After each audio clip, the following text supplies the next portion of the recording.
So hello internet, I'm RedLored7 and this is a tutorial on the tools that I'm using to make Sonic World stage mods in SketchUp. Now, in this video I'm gonna be talking about the tools that I have at my disposal that allow me to make stages like Dash Terminal and stages like Dash Terminal, like Pyramid Parkour, all of those stages which I haven't actually released yet. Okay, first things first, what is Curviloft? It's the tool that I use to make pathways and other geometry. It is very powerful and very robust. Now, there are three parts of the Curviloft tool. Here's Curviloft. I'm gonna remove it. The first one is allows you to connect surfaces. Now, I click that, and you can click specific surfaces, click enter, or just click outside. Press. Now, as you can see, there are numbers. You can change the order. You can change the order of which surfaces of what the surfaces are, and you can unselect the surface. You can click Loft by Spline. This is what it does. It generates surfaces based on the segments that you made. The more segments, the better the surface. It's best that you experiment with this sort of thing. You can increase the number of segments. You can interpolate, which basically means you increase the number of segments. So if, for example, we use this method, we can click this check mark or click outside of the selection, and we get this. Now we can go back. We can select specific junctions and give them unique properties like different interpolations, different number of segments.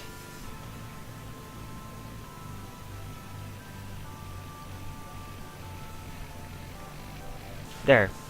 And it makes it a group.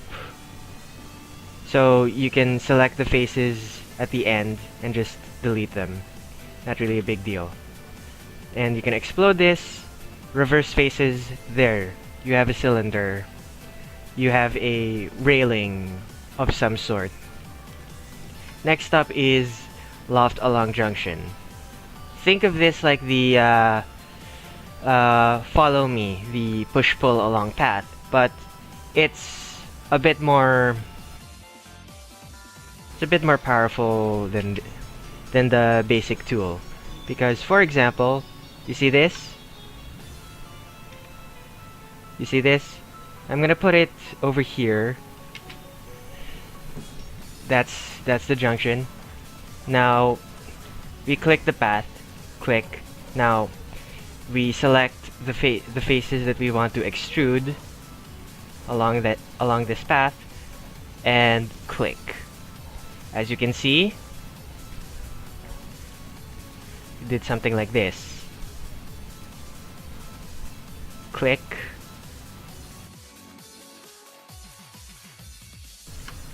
And finally, there's Loft along Spline. Loft along paths. Scanning of shapes. You basically just select a bunch of lines and click this. It generates a surface based on that. Okay, part 2 of this tutorial is going to be about Quadface tools. Now, Quadface tools is a multi-tool that has a lot of features. These are the basic things that I make use of. First off, there's selection. The basic Quadface tools allows you to select just the quad faces. Basic selection tool will select everything. Quadface tools will select specific quad faces and their lines. You can also select entire loops That's what a loop looks like. Or you can select rings. So horizontally make that a loop, make that a ring. There, you selected all of it like that. Or alternatively, select loop, select ring, you selected all of that. So if for example I want to make it only rings like this, that's how I do it. If I wanted to make it only loops, only lengthwise, make it jagged. No, not really jagged. Make it angular, the lengthwise. I do it like this. You can also use this to select faces. However, if you only select one face, it's not gonna work. With loops, it sort of works, but it'll select a cross section of it. If you select two faces and then select loop, it'll select the loop. If you select two faces and then select ring, it'll select the ring. Then there's triangulation. So for this, we're going to need a regular Quadface without triangulation, because these ones already have triangulation. So we're gonna turn on view hidden geometry. As you can see, all of these already have triangles. We're gonna make a grid over here. It's really rather simple. The blue triangulation means add triangles, red means remove triangles. Okay, we have triangles. You can use this flip triangulation tool to change the direction of the loop. It's useful for certain parts. If, for example, you're texturing something and you want it to have a consistent style of texturing, you can make it something like this. And finally, there's loops. You know what a loop is, right? Select it like that. Now this tool, you can create loops and you can remove them. So if, for example, if I click this, that creates a loop, you can remove the loop. Click a line, you will add a loop perpendicular to that line. So it's a useful tool. If you click create loop, this has a lot of faces, so it's gonna take a while. It's loading. Okay, however, if we remove the loops, sometimes it will delete all of the faces. Luckily, none of the faces got removed, which is a good thing for me. And finally, there's UV mapping. So we're gonna select a UV here, this tiled hexagon. I'm gonna increase that to around 20, and do this.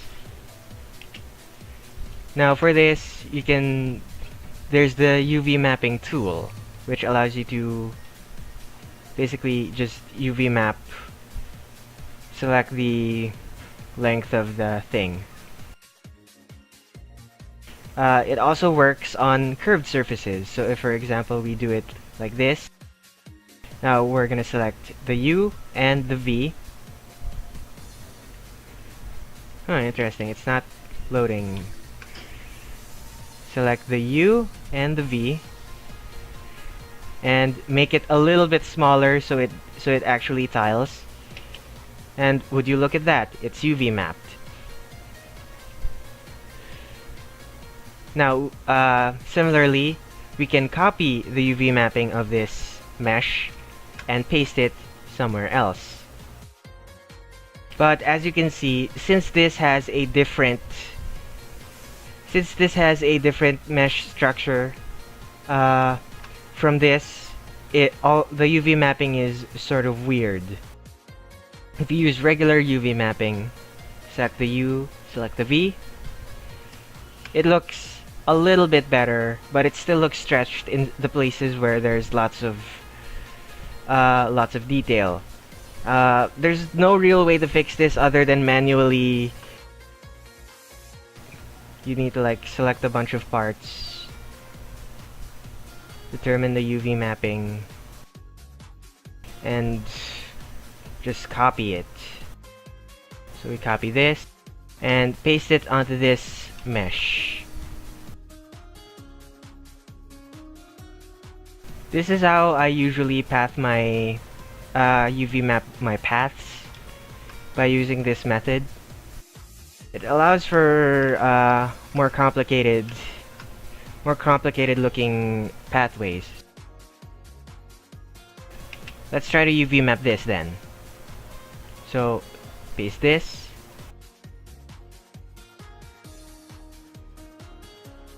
It needs to be aligned, but you get the idea, don't you? This is the basic gist of it. So copy and paste. There's also this unwrap UV grid. I don't really use it. If for example you do it like that, and there you have a UV grid of the entire area, and you can just copy paste. Like for example, now we just copy this, select this, and we paste it over here, I guess. And would you look at that? Completely UV mapped. So yeah, now all that's left to do is for you to be creative. Good luck.